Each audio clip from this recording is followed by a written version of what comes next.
কাছে আমার পরবর্তী প্রশ্ন, এই বাংলা থেকে বহু মানুষ আজকে ভিন রাজ্যে গিয়ে বসবাস করছে, সেখানে থাকছে, সেখানে কাজ করছে, সেখানে পাড়া গড়ে উঠেছে, কিন্তু সেই পাড়া থেকে, সেই এলাকা থেকে আজ পর্যন্ত কোনো বাঙালি প্রার্থী কি টিকিট পেয়েছে কোনো নির্বাচনে?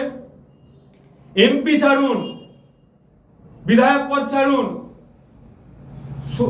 লোকাল জায়গায় কোনো কাউন্সিলর কিংবা লোকাল বডি যেমন পঞ্চায়েত বা মিউনিসিপালে শুধু পদপ্রার্থী হতে পারে না কোনো বাঙালি।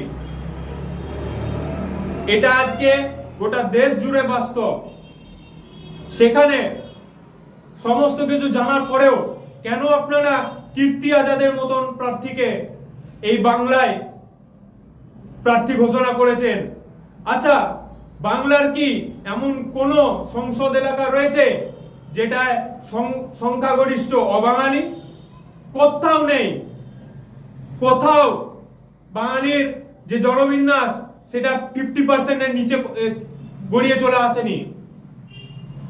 বাঙালি আজও সব জায়গায় সংখ্যাগরিষ্ঠ এবং এই রাজ্যেও সংখ্যাগরিষ্ঠ। বাঙালিকে অন্য কেউ প্রতিনিধি করতে পারে না, একমাত্র এবং কেবলমাত্র বাঙালি ছাড়া। আমাদের তাই আজ থেকে স্পষ্ট দাগ,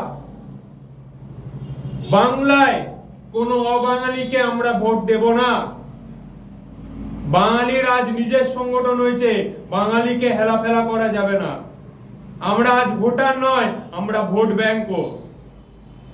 আপনারা যদি আমাদের কথা না ভাবেন তাহলে কোনো মতেই আপনারা আমাদের ভোট পেতে পারবেন না, এবং সেটা প্রত্যেকটা দলের জন্যই।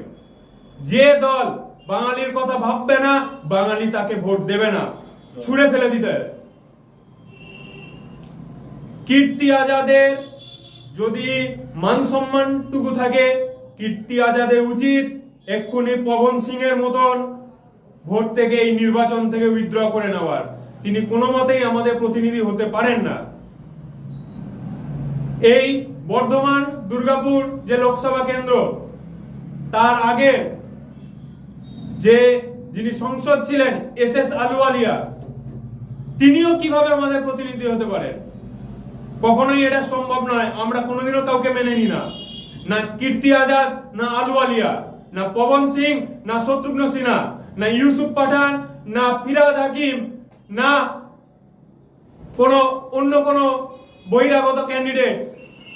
কেউ কাউকে আমরা মেনে নেব না, এবং তাদের একটাই পরিচয় যে তারা বহিরাগত, তারা বাঙালিকে বোঝে না, বাঙালির প্রার্থী হতে পারে না।